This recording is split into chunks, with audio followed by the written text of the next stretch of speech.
आज हम बात करने वाले हैं एक ऐसे स्किल की जो दुनिया भर के एमएनसी में यूज होती है, जिसका नाम है एसएपी सैप। इस वीडियो में आपको मिलेगा सिंपल और प्रैक्टिकल एक्सप्लेनेशन कि सैप स्किल क्या होता है, कौन सीख सकता है और ये जॉब में कैसे हेल्प कर सकता है। तो सैप स्किल क्या होता है इसको समझते हैं।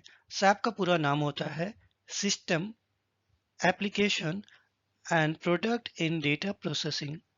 ये यूज होता है फाइनेंस सेक्टर में, सेल्स सेक्टर में, परचेज वाला डिपार्टमेंट में, एचआर डिपार्टमेंट यूज होता है, इन्वेंट्री मैनेजमेंट में यूज होगा, मैन्युफैक्चरिंग प्रोसेस में यानी निर्माण कार्य में यूज होगा, सप्लाई चेन में इसका इस्तेमाल होता है। ये एक ईआरपी यानी इंटरप्राइज रिसोर्स प्लानिंग सॉफ्टवेयर है जो कंपनी को अपना बिजनेस प्रोसेस ऑटोमेट और मैनेज करने में हेल्प करता है। जैसे कि सैप का use mainly MNC, bank, industry और गवर्नमेंट डिपार्टमेंट में होता है। सैप स्किल किन जॉब रोल में यूज होता है इसको समझते हैं।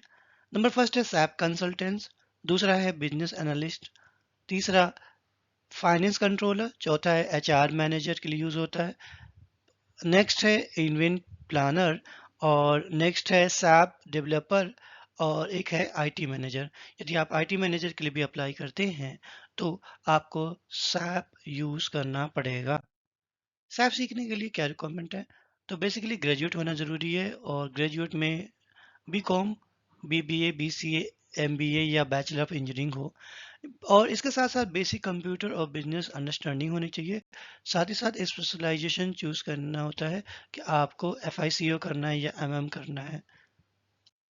इसके साथ ही समझते हैं सैप स्किल का क्या मतलब है कि आपको सैप के मॉड्यूल, इंटरफेस और बिजनेस प्रोसेस हैंडल करने आते हैं।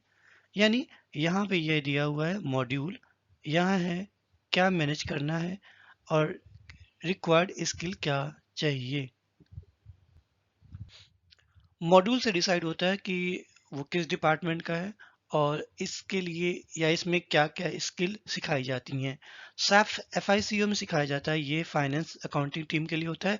इसके अंदर लेज़र, इनवॉइस बनाना, पेमेंट, टैक्सेस से रिलेटेड वर्क किए जाते हैं।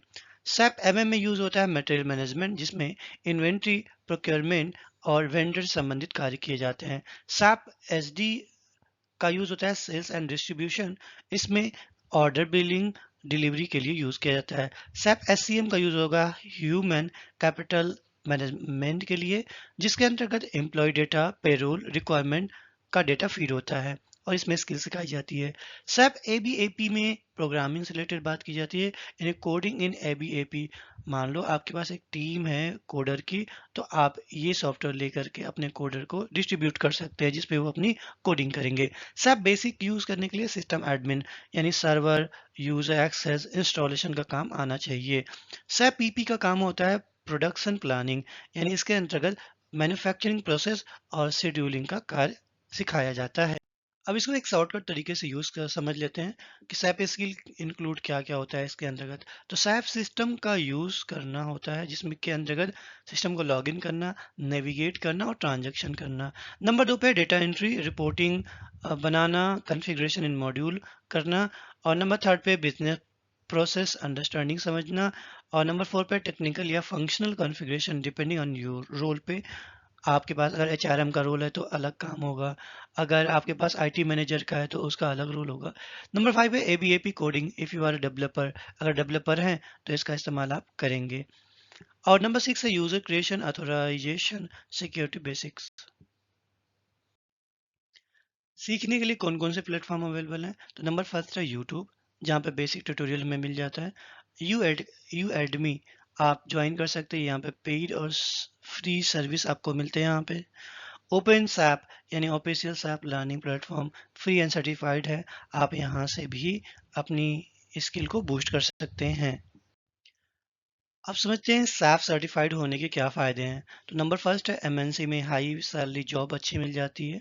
नंबर 2 है जॉब स्विचिंग में प्लस पॉइंट दिलाता है। तो अगर आप आईटी, अकाउंट्स, एचआर या सप्लाई चेन फील्ड में करियर बनाना चाहते हैं तो सैप आपके फ्यूचर को बूस्ट कर देता है और सैप सीखना लॉन्ग टर्म इन्वेस्टमेंट है जो आपको प्रोफेशनली और हाई पेइंग जॉब तक ले जा सकता है। तो ये रहा वीडियो का एंड। आशा करते हैं ये आपके लिए हेल्पफुल रहा होगा। मिलते हैं नेक्स्ट वीडियो में ऐसे ही मज़ेदार टॉपिक को लेकर के। Thanks for watching and listening.